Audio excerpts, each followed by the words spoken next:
ਪਿਆਰੇ ਵਿਦਿਆਰਥੀਓ, ਅੱਜ ਅਸੀਂ ਸੁਜਾਨ ਸਿੰਘ ਜੀ ਦੀ ਲਿਖੀ ਹੋਈ ਕਹਾਣੀ ਕੁਲਫੀ ਪੜ੍ਹਾਂਗੇ। ਕੋਈ ਵੀ ਕਹਾਣੀ ਪੜ੍ਹਨ ਤੋਂ ਪਹਿਲਾਂ ਉਸ ਦੇ ਲੇਖਕ ਬਾਰੇ ਜਾਣਕਾਰੀ ਜ਼ਰੂਰ ਹੋਣੀ ਚਾਹੀਦੀ ਹੈ। ਸੋ ਆਓ ਸਭ ਤੋਂ ਪਹਿਲਾਂ ਲੇਖਕ ਬਾਰੇ ਪੜ੍ਹਦੇ ਹਾਂ। ਸੁਜਾਨ ਸਿੰਘ ਜੀ ਦਾ ਜਨਮ 1909 ਈਸਵੀ ਵਿੱਚ ਮਾਤਾ ਸ਼੍ਰੀਮਤੀ ਜਮਨਾ ਦੇਵੀ ਅਤੇ ਪਿਤਾ ਸ਼੍ਰੀ ਹਕੀਮ ਸਿੰਘ ਦੇ ਘਰ ਹੋਇਆ। 11 ਵਰ੍ਹਿਆਂ ਦੀ ਛੋਟੀ ਉਮਰੇ ਹੀ ਉਹਨਾਂ ਦੇ ਪਿਤਾ ਦਾ ਦੇਹਾਂਤ ਹੋ ਗਿਆ। ਹੁਣ ਉਹਨਾਂ ਦੇ ਸਾਹਮਣੇ ਇੱਕ ਸਮੱਸਿਆ ਪੈਰਾਂ ਸਿਰ ਖੜੇ ਹੋਣ ਦੀ ਤੇ ਦੂਜੀ ਵਿੱਦਿਆ ਪ੍ਰਾਪਤ ਕਰਨ ਦੀ ਸੀ ਅਤੇ ਉਹ ਦੋਹਾਂ ਵਿੱਚ ਹੀ ਜੇਤੂ ਰਹੇ। ਉਹਨਾਂ ਨੇ ਗੋਦਾਮ ਕੀਪਰੀ ਤੋਂ ਲੈ ਕੇ ਕਾਲਜ ਦੇ ਪ੍ਰਿੰਸੀਪਲ ਤੱਕ ਨੌਕਰੀ ਦਾ ਸਫ਼ਰ ਤੈਅ ਕੀਤਾ। ਜ਼ਿੰਦਗੀ ਨਾਲ ਇੱਕ ਇਸ ਸਿੱਧੇ ਵਾਹ ਸਦਕਾ ਉਹਨਾਂ ਦੀਆਂ ਕਹਾਣੀਆਂ 'ਚ ਪੇਸ਼ ਮਨੁੱਖੀ ਚਿੱਤਰ ਵਾਸਤਵਿਕ ਹਨ, ਰਿਐਲਿਟੀ ਦੇ ਨਜ਼ਦੀਕ ਹਨ। ਸੁਜਾਨ ਸਿੰਘ ਨੇ ਆਪਣੀਆਂ ਸਾਰੀਆਂ ਕਹਾਣੀਆਂ ਵਿੱਚ ਜੋ ਪਾਤਰ ਪੇਸ਼ ਕੀਤੇ ਹਨ ਉਹ ਨਿਮਨ ਵਰਗ ਦੇ ਸਧਾਰਨ ਮਨੁੱਖ ਹਨ। ਉਹਨਾਂ ਨੇ ਉਹਨਾਂ ਦੇ ਜੀਵਨ ਦੀਆਂ ਔਕੜਾਂ ਅਤੇ ਮਾਨਸਿਕਤਾ ਨੂੰ ਨਿਸ਼ਚਿਤ ਕਰਨ ਵਾਲੀ ਸਮਾਜਿਕ ਆਰਥਿਕ ਆਧਾਰਾਂ ਵੱਲ ਪਾਠਕਾਂ ਦਾ ਧਿਆਨ ਖਿੱਚਿਆ ਹੈ। ਜਿਹੜੀ ਇਨਸਾਨੀ ਜ਼ਿੰਦਗੀ ਵਿੱਚ ਆਪ ਔਕੜਾਂ ਅਤੇ ਮੁਸ਼ਕਿਲਾਂ ਨੂੰ ਦੇਖਿਆ ਹੋਵੇ ਨਾ, ਉਹ ਆਪਣੀਆਂ ਕਹਾਣੀਆਂ ਦੇ ਵਿੱਚ ਉਹਨਾਂ ਦਾ ਜ਼ਿਕਰ ਬਾਖੂਬੀ ਕਰ ਸਕਦਾ ਹੈ, ਕਿਉਂਕਿ ਉਹਨੇ ਜ਼ਿੰਦਗੀ 'ਚ ਆਪ ਹੀ ਚੀਜ਼ਾਂ ਨੂੰ ਹੰਢਾਇਆ ਹੁੰਦਾ ਹੈ। ਉਹਨਾਂ ਦੀ ਕਹਾਣੀ ਸੰਗ੍ਰਹਿ ਦੁੱਖ ਸੁੱਖ ਦੇ ਪਿੱਛੋਂ ਨਰਕਾਂ ਦੇ ਦੇਵਤੇ, ਮਨੁੱਖ ਤੇ ਪਸ਼ੂ, ਸਭ ਰੰਗ, ਨਵਾਂ ਰੰਗ, ਸਵਾਲ ਜਵਾਬ ਅਤੇ ਸ਼ਹਿਰ ਦੇ ਗਾਂ ਹਨ। ਰਾਸਲੀਲਾ, ਪ੍ਰਾਹੁਣਾ, ਕੁਲਫੀ, ਪਾਸੇ ਦਾ ਸੋਨਾ, ਬਾਗਾਂ ਦਾ ਰਾਖਾ, ਪਠਾਨ ਦੀ ਧੀ, ਕਲਮ ਜਾਗ ਪਈ ਆਦਿ ਉਹਨਾਂ ਦੀਆਂ ਪ੍ਰਸਿੱਧ ਕਹਾਣੀਆਂ ਹਨ। ਸੁਜਾਨ ਸਿੰਘ ਨੂੰ ਸਾਹਿਤ ਅਕਾਦਮੀ ਵੱਲੋਂ ਉਹਨਾਂ ਦੀ ਕਹਾਣੀ ਸ਼ਹਿਰ ਦੇ ਗਾਂ ਲਈ ਰਾਸ਼ਟਰੀ ਪੁਰਸਕਾਰ ਨਾਲ ਸਨਮਾਨਿਤ ਕੀਤਾ ਗਿਆ। ਹੱਥਲੀ ਪਾਠ ਪੁਸਤਕ ਵਿੱਚ ਸੁਜਾਨ ਸਿੰਘ ਦੀ ਕਹਾਣੀ ਕੁਲਫੀ ਸ਼ਾਮਿਲ ਕੀਤੀ ਗਈ ਹੈ। ਸੋ ਪੜ੍ਹਦੇ ਹਾਂ ਕਹਾਣੀ ਕੁਲਫੀ। ਕੁਲਫੀ ਕਹਾਣੀ ਵਿੱਚ ਸੁਜਾਨ ਸਿੰਘ ਨੇ ਘੱਟ ਤਨਖਾਹ ਲੈਣ ਵਾਲੀ ਮੁਲਾਜ਼ਮ ਦੀ ਆਰਥਿਕ ਹਾਲਤ ਦਾ ਚਿੱਤਰ ਪੇਸ਼ ਕੀਤਾ ਹੈ। ਘੱਟ ਤਨਖਾਹ ਲੈਣ ਕਰਕੇ ਉਹ ਆਪਣੀ ਕੁਲਫੀ ਖਾਣ ਦੀ ਖਾਹਿਸ਼ ਨੂੰ ਦਿਲ ਵਿੱਚ ਹੀ ਦਬਾ ਲੈਂਦਾ ਹੈ। ਇੱਥੋਂ ਤੱਕ ਕਿ ਕਾਕੇ ਜੋ ਆਪਣਾ ਪੁੱਤਰ ਦੇ ਕੁਲਫੀ ਮੰਗਣ 'ਤੇ ਉਹ ਬਹਾਨੇ 'ਤੇ ਬਹਾਨਾ ਲਾਉਂਦਾ ਹੈ। ਕਾਕੇ ਦੀ ਮੁਰਮੁਰੇ ਮੰਗਣ 'ਤੇ ਕਹਿੰਦਾ ਹੈ ਕਿ ਮੁਰਮੁਰਾ ਭੈੜਾ ਹੁੰਦਾ ਹੈ, ਮੁਰਮੁਰਾ ਗੰਦਾ ਹੁੰਦਾ ਹੈ, ਸ਼ਾਮ ਨੂੰ ਬਾਜ਼ਾਰੋਂ ਕੁਲਫੀ ਖਾਵਾਂਗੇ ਦਾ ਬਹਾਨਾ ਲਾ ਦਿੰਦਾ ਹੈ। ਲੇਖਕ ਆਪਣੀ ਭੈੜੀ ਆਰਥਿਕ ਦਸ਼ਾ ਤੋਂ ਤੰਗ ਆ ਕੇ ਆਪਣੇ ਮਾਲਕ ਨੂੰ ਤਨਖਾਹ ਵਧਾਉਣ ਲਈ ਕਹਿਣ 'ਤੇ ਵੀ ਡਰਦਾ ਹੈ, ਮਤਾ ਕਿਧਰੇ ਉਸਨੂੰ ਨੌਕਰੀ ਤੋਂ ਜਵਾਬ ਨਾ ਮਿਲ ਸਕੇ। ਕਹਾਣੀ ਵਿੱਚ ਲੇਖਕ ਆਪਣੇ ਆਪ ਨੂੰ ਇੱਕ ਅਸਫਲ ਪਿਤਾ ਸਮਝਦਾ ਹੈ, ਕਿਉਂਕਿ ਉਹ ਆਪਣੇ ਬੱਚੇ ਦੀ ਛੋਟੀ ਜਿਹੀ ਮੰਗ ਕੁਲਫੀ ਤੇ ਮੁਰਮੁਰੇ ਪੂਰੀ ਕਰਨ ਤੋਂ ਅਸਮਰਥ ਹੈ। ਕਾਕਾ ਰਾਤ ਨੂੰ ਸੌਂਦਿਆਂ ਵੀ ਕੁਫੀ ਕੁਫੀ ਬੁੜਬੁੜਾਉਂਦਾ ਹੈ। ਪਤਨੀ ਵੱਲੋਂ ਕਾਕੇ ਨੂੰ ਗਾਲ ਕੱਢਣ 'ਤੇ ਲੇਖਕ ਦਾ ਮਨ ਤੜਫ ਉੱਠਦਾ ਹੈ। ਅੰਤ ਵਿੱਚ ਕੁਲਫੀ ਖਾ ਰਹੇ ਸ਼ਾਹਾਂ ਦੇ ਮੁੰਡੇ ਤੋਂ ਕਾਕਾ ਉਸਦੇ ਹੱਥੋਂ ਕੁਲਫੀ ਖੋਹ ਲੈਂਦਾ ਹੈ ਤੇ ਉਸਨੂੰ ਠੁੱਡ ਮਾਰ ਕੇ ਸੁੱਟ ਦਿੰਦਾ ਹੈ। ਜਦੋਂ ਉਸਦੀ ਮਾਂ ਇਸ ਕੋਝੀ ਹਰਕਤ 'ਤੇ ਕਾਕੇ ਨੂੰ ਮਾਰਨ ਲੱਗਦੀ ਹੈ ਤਾਂ ਲੇਖਕ ਕਹਿੰਦਾ ਹੈ, ਕੁਝ ਵੰਡ ਛੰਡ ਸੁਧੈਣੀ, ਸ਼ਾਇਦ ਪਿਓ ਦੇ ਘਰ ਬਹਾਦਰ ਮੁੰਡਾ ਜੰਮਿਆ। ਸੋ ਪੜ੍ਹਦੇ ਹਾਂ ਕਹਾਣੀ ਕੁਲਫੀ। ਮਹੀਨਾ ਮੁੱਕਣ 'ਤੇ ਸੀ, ਪਰ ਮੁੱਕਣ ਵਿੱਚ ਹੀ ਨਹੀਂ ਸੀ ਆਉਂਦਾ। ਸੋਚ ਰਿਹਾ ਸਾਂ ਮਹੀਨੇ ਦੇ ਪਹਿਲੇ ਅੱਧ ਦੇ 15 ਦਿਨ ਕਿਵੇਂ ਝੱਟ-ਪੱਟ ਮੁੱਕ ਜਾਂਦੇ ਹਨ ਅਤੇ ਤਨਖਾਹ ਵੀ ਉਹਨਾਂ 15 ਦਿਨਾਂ ਦੇ ਨਾਲ ਹੀ ਕਿਵੇਂ ਉੱਡ ਪੁੱਡ ਜਾਂਦੀ ਹੈ। ਮੈਨੂੰ ਪੱਠੇ ਦੀ ਸਭ ਚੁੱਭ ਰਹੀ ਸੀ। ਪਾਸਾ ਵੱਟ ਕੇ ਪਿੱਠ 'ਤੇ ਹੱਥ ਫੇਰਿਆ ਅਤੇ ਸਭ ਦੀਆਂ ਪੀੜੀਆਂ ਪਿੰਡੇ ਵਿੱਚ ਖੁੱਭੀਆਂ ਹੋਈਆਂ ਸਨ। ਮਲਾਈ ਵਾਲੀ ਕੁਲਫੀ, ਠੰਡੀ ਠਾਰ ਆਵਾਜ਼ ਵਿੱਚ ਕੁਲਫੀ ਵਾਲੇ ਨੇ ਹੋਕਾ ਦਿੱਤਾ। ਉਸਦੀ ਆਵਾਜ਼ ਕਿੰਨਾ ਚਿਰ ਮੇਰੇ ਕੰਨਾਂ 'ਚ ਗੂੰਜਦੀ ਰਹੀ। ਚਿੱਟੀ ਦੁੱਧ ਕੁਲਫੀ ਸਾਕਾਰ ਮੇਰੀਆਂ ਅੱਖਾਂ ਸਾਹਮਣੇ ਨੱਚਣ ਲੱਗੀ। ਮੇਰੇ ਮੂੰਹ 'ਚ ਪਾਣੀ ਆ ਗਿਆ, ਪਰ ਮੈਂ ਬੇਵੱਸ ਸਾਂ। ਪੈਸੇ ਦੀ ਤੰਗੀ ਹਵਾਲਾ ਦੀ ਤੰਗੀ ਤੋਂ ਵੀ ਭੈੜੀ ਹੁੰਦੀ ਹੈ। ਮੇਰੀ ਦੁਪਹਿਰ ਮਗਰੋਂ ਦੀ ਨੀਂਦ ਹਾਲੇ ਪੂਰੀ ਨਹੀਂ ਸੀ ਹੋਈ ਕਿ ਮੈਨੂੰ ਮੇਰੇ ਛੋਟੇ ਕਾਕੇ ਨੇ ਹਲੂਣ ਕੇ ਜਗਾ ਹੀ ਦਿੱਤਾ। ਮੈਂ ਖਿਝਿਆ ਹੋਇਆ ਸਾਂ, ਪਰ ਕਾਕੇ ਦੀ ਤੋਤਲੀ ਆਵਾਜ਼ ਨੇ ਮੈਨੂੰ ਸ਼ਾਂਤ ਕਰ ਦਿੱਤਾ। ਦਾਜੀ, ਕਿੰਨੀਆਂ ਔਜਾਂ ਮਾਰੀਆਂ, ਜਾਗਦੇ ਨਹੀਂ ਤੁਸੀਂ? ਹਾਂ ਹਾਂ, ਤੂੰ ਕੀ ਕਹਿਣਾ ਹੈ, ਦੱਸ ਵੀ, ਮੈਂ ਕੁਝ ਕਾਹਲੇ ਪੈ ਕੇ ਪੁੱਛਿਆ। ਟਕਾ, ਇੱਕ ਟਕਾ ਦਿਓ ਦਾਜੀ। ਪਰ ਟਕਾ ਮੇਰੇ ਕੋਲ ਹੈ ਨਹੀਂ ਸੀ। ਮੇਰੇ ਕੋਲ ਅੱਜ ਕੁਝ ਵੀ ਨਹੀਂ ਸੀ। ਜੂਨ ਦੀ 26 ਤਾਰੀਖ ਸੀ। ਘਰ ਦਾ ਖਰਚ ਬਾਜ਼ਾਰ ਦੀ ਉਧਾਰ ਦੀ ਸਾਖ 'ਤੇ ਮਸੀਂ ਤਰ ਰਿਹਾ ਸੀ। ਬਾਹਰ ਮੁਰਮਰੇ ਵਾਲਾ ਉੱਚੀ ਉੱਚੀ ਸਾਡੇ ਬੂਹੇ ਅੱਗੇ ਹੋਕੇ ਦੇ ਰਿਹਾ ਸੀ। ਕੋਈ ਜਵਾਬ ਸੋਚਣ ਵਾਸਤੇ ਸਮਾਂ ਕੱਢਣ ਲਈ ਮੈਂ ਕਿਹਾ, ਕਾਕਾ ਤੂੰ ਟਕਾ ਕੀ ਕਰਨਾ ਹੈ? ਖਰਚਣਾ ਹੈ ਮੈਂ ਟਕਾ, ਹੋਰ ਕੀ ਕਰੀਦਾ ਟਕੇ ਨੂੰ? ਮੈਨੂੰ ਪਤਾ ਹੈ, ਪਹਿਲੇ ਜੰਗ ਤੋਂ ਮਗਰੋਂ ਜਦੋਂ ਬੜੀ ਮਹਿੰਗਾਈ ਹੋ ਗਈ ਸੀ, ਸਾਨੂੰ ਧੇਲਾ ਖਰਚਣ ਨੂੰ ਮਿਲਦਾ ਸੀ ਅਤੇ ਧੇਲੇ ਦੇ ਮਸੱਦੀ ਰਾਮ ਤੋਂ ਲਿਆਂਦੇ ਹੋਏ ਛੋਲੇ ਮੁੱਕਣ ਵਿੱਚ ਹੀ ਨਾ ਸਨ ਆਉਂਦੇ।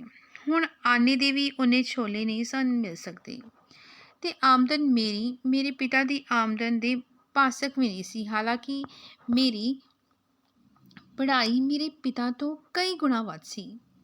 ਮੈਂ ਦੁਨੀਆ ਦੀ ਆਰਥਿਕ ਦਸ਼ਾ ਅਤੇ ਇਸ ਦਸ਼ਾ ਨੂੰ ਬਣਾਉਣ ਤੇ ਕਾਇਮ ਰੱਖਣ ਵਾਲੇ ਧਨ ਕੁਬੇਰਾਂ 'ਤੇ ਵਿਚਾਰ ਕਰਨ ਲੱਗ ਪਿਆ। ਬਾਹਰੋਂ ਫੇਰ ਮੁਰਮਰਾ ਛੋਲੇ ਦਾ ਹੋਕਾ ਗੂੰਜਿਆ ਅਤੇ ਨਾਲ ਹੀ ਕਾਕੇ ਆਖਿਆ, ਟਕਾ ਦਿਓ ਵੀ ਨਾ ਦਾਜੀ। ਟਕਾ ਭੈੜਾ ਹੁੰਦਾ ਹੈ, ਮੈਂ ਹਾਲਾਤ ਤੋਂ ਪੈਦਾ ਹੋਈ ਬਦਹਵਾਸੀ ਜਿਹੀ ਵਿੱਚ ਕਿਹਾ। ਤੂੰ ਟਕਾ ਵੀ ਕਦੇ ਭੈੜਾ ਹੁੰਦਾ ਦਾਜੀ? ਟਕੇ ਦਾ ਮੁਰਮੁਰਾ ਆਉਂਦਾ ਹੈ, ਮੁਰਮੁਰਾ ਭੈੜਾ ਹੁੰਦਾ ਹੈ, ਮੈਂ ਆਖਿਆ। ਅਤੇ ਬਾਕੀ ਗੱਲ ਹਾਲੇ ਮੇਰੇ ਮੂੰਹ ਵਿੱਚ ਹੀ ਸੀ ਕਿ ਕਾਕੇ ਨੇ ਕਿਹਾ, ਮੁਰਮੁਰਾ ਤਾਂ ਮਿੱਠਾ ਹੁੰਦਾ ਹੈ। ਇਸ ਦਲੀਲ ਦਾ ਮੇਰੇ ਕੋਲ ਕੋਈ ਉੱਤਰ ਨਹੀਂ ਸੀ। ਮੈਂ ਵੀ ਮਿੱਠੇ ਦਾ ਲੋਭੀ ਹਾਂ, ਪਰ ਫਿਰ ਵੀ ਮੈਂ ਆਪਣੀ ਫੋਕੀ ਹਿਕਮਤ ਜਣਾਉਂਦਿਆਂ ਆਖਿਆ, ਮੁਰਮਰੇ ਨਾਲ ਖੰਘ ਲੱਗ ਜਾਂਦੀ ਹੈ ਬੱਚੂ। ਤੁਸੀਂ ਟਕਾ ਦੇ ਦਿਓ, ਮੈਨੂੰ ਨਹੀਂ ਲੱਗਦੀ ਖੰਘ। ਮੁੰਡਾ ਮੱਛਰ ਦਾ ਜਾਪਦਾ ਸੀ। ਟਕਾ ਮੇਰੇ ਕੋਲ ਹੈ ਨਹੀਂ ਸੀ। ਮੈਂ ਕਾਕੇ ਨੂੰ ਟਾਲਣ ਲਈ ਉਸਨੂੰ ਪਤਾ ਨਹੀਂ ਕਿਉਂ ਕਹਿ ਦਿੱਤਾ, ਖਬਰੇ ਵੱਡਾ ਲੋਭ ਦੇ ਕੇ ਭੁਲਾਉਣ ਲਈ। ਮੁਰਮਰਾ ਗੰਦਾ ਹੁੰਦਾ ਹੈ, ਅਸੀਂ ਸ਼ਾਮੀ ਬਾਜ਼ਾਰੋਂ ਕੁਲਫੀ ਖਾਵਾਂਗੇ। ਮੁਰਮਰੇ ਛੋਲੇ ਵਾਲੇ ਹੁਣ ਟਲ ਚੁੱਕਾ ਸੀ। ਕਾਕੇ ਜੀ ਮੇਰੀ ਆਸ ਤੋਂ ਉਲਟ ਸ਼ਾਮੀ ਕੁਲਫੀ ਖਾਣ ਮੰਨ ਗਿਆ। ਮੈਂ ਸਮਝਿਆ ਬਲਾ ਟਲੀ। ਮੈਂ ਸੋਚਿਆ ਕਿਤੇ ਕੋਈ ਹੋਰ ਛਾਬੜੀ ਵਾਲਾ ਨਾ ਆ ਜਾਵੇ, ਸੋ ਮੈਂ ਕੱਪੜੇ ਪਾ ਕੇ ਕੜਕਦੀ ਧੁੱਪ ਵਿੱਚ ਬਾਹਰ ਨਿਕਲ ਗਿਆ ਅਤੇ ਸੜਕਾਂ 'ਤੇ ਸਮਾਂ ਕਤਲ ਕਰਦਾ ਰਿਹਾ। ਕੀਮਤੀ ਸਮਾਂ ਮੈਂ ਇੱਕ ਟਕੇ ਦੀ ਮੰਗ ਤੋਂ ਬਚਣ ਲਈ ਨਾਸ ਕਰਦਾ ਰਿਹਾ। ਮੈਂ ਆਪਣੇ ਮਾਲਕ ਨੂੰ ਕਿਉਂ ਨਹੀਂ ਕਹਿੰਦਾ ਕਿ ਮੇਰਾ ਇੰਨੇ 'ਚ ਗੁਜ਼ਾਰਾ ਨਹੀਂ ਹੁੰਦਾ, ਪਰ ਸੁਣੇਗਾ ਕੌਣ? ਇਕੱਲੇ ਦੀ ਆਵਾਜ਼ ਭਾਵੇਂ ਕਿੱਡੀ ਉੱਚੀ ਹੋਵੇ, ਸੁਣੀ ਨਹੀਂ ਜਾਂਦੀ। ਲੋੜਵੰਦ ਇਕੱਠੇ ਹੋ ਨਹੀਂ ਸਕਦੇ, ਜੇ ਹੋ ਜਾਣ ਤਾਂ ਰਹਿਣ ਨਹੀਂ ਦਿੱਤੇ ਜਾਂਦੇ। ਜੇ ਇਕੱਠੀ ਮੰਗ ਨਾ ਕਰਨ, ਮੰਗ ਕੀਤਿਆਂ ਕਈ ਵਾਰੀ ਨੌਕਰੀਓ ਜਵਾਬ ਹੋ ਜਾਂਦਾ ਹੈ। ਮੈਂ ਡਰ ਗਿਆ। ਬੇਰੁਜ਼ਗਾਰੀ ਦੇ ਭਿਆਨਕ ਭਵਿੱਖ ਨੇ ਮੈਨੂੰ ਕੰਬਾ ਦਿੱਤਾ। ਕਾਇਰਾ ਵਾਂਗ ਮੈਂ ਸਦਾ ਤੋਂ ਚੁੱਪ ਰਿਹਾ ਸਾਂ ਅਤੇ ਹੁਣ ਵੀ ਚੁੱਪ ਰਹਿਣ ਦਾ ਫੈਸਲਾ ਕੀਤਾ। ਸ਼ਾਮੀ ਇਹ ਸਮਝ ਕੇ ਕਿ ਕਾਕਾ ਛੇਤੀ ਸੋ ਜਾਂਦਾ ਹੈ, ਮੈਂ ਦੱਬੇ ਪੈਰੀ ਘਰ ਪਹੁੰਚਿਆ।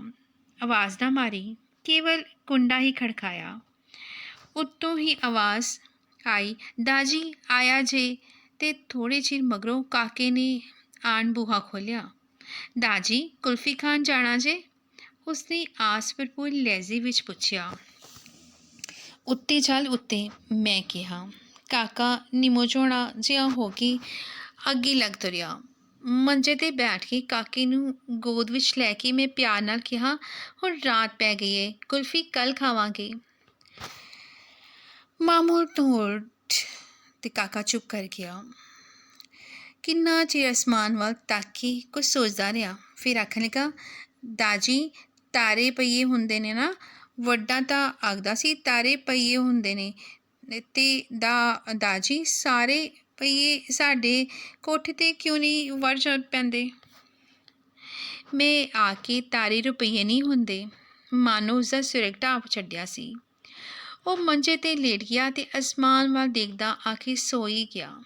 ਦੂਸਰੇ ਦਿਨ ਕੰਮ 'ਤੇ ਮੈਂ ਆਪਣੇ ਸਾਥੀਆਂ ਤੋਂ ਕੁਝ ਮੰਗਣ ਦੀ ਕੋਸ਼ਿਸ਼ ਕਰਦਾ ਰਿਹਾ, ਪਰ ਹਿਆ ਨਹੀਂ ਸੀ ਪੈਂਦਾ। ਮੰਗਣਾ ਬਹੁਤ ਹੀ ਔਖਾ ਕੰਮ ਹੈ।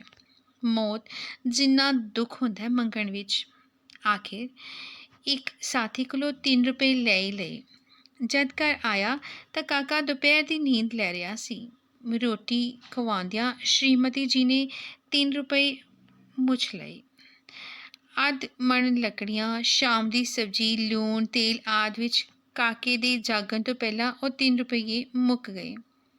ਮੈਂ ਕਿਹਾ ਵੀ ਕਿ ਕਾਕੇ ਨੇ ਕੁਲਫੀ ਖਵਾਉਣੀ ਹੈ, ਪਰ ਉਹਨਾਂ ਕਹਿ ਛੱਡਿਆ ਬੜਾ ਉਹਨੂੰ ਯਾਦ ਰਹਿਣੀ ਹੈ, ਮੈਂ ਟਕਾ ਦੇ ਛੱਡਾਂਗੀ ਮੁਰਮਰੇ ਲਈ। ਕਾਕੀ ਜਾਗਦਿਆਂ ਹੀ ਕੁਲਫੀ ਮੰਗੀ।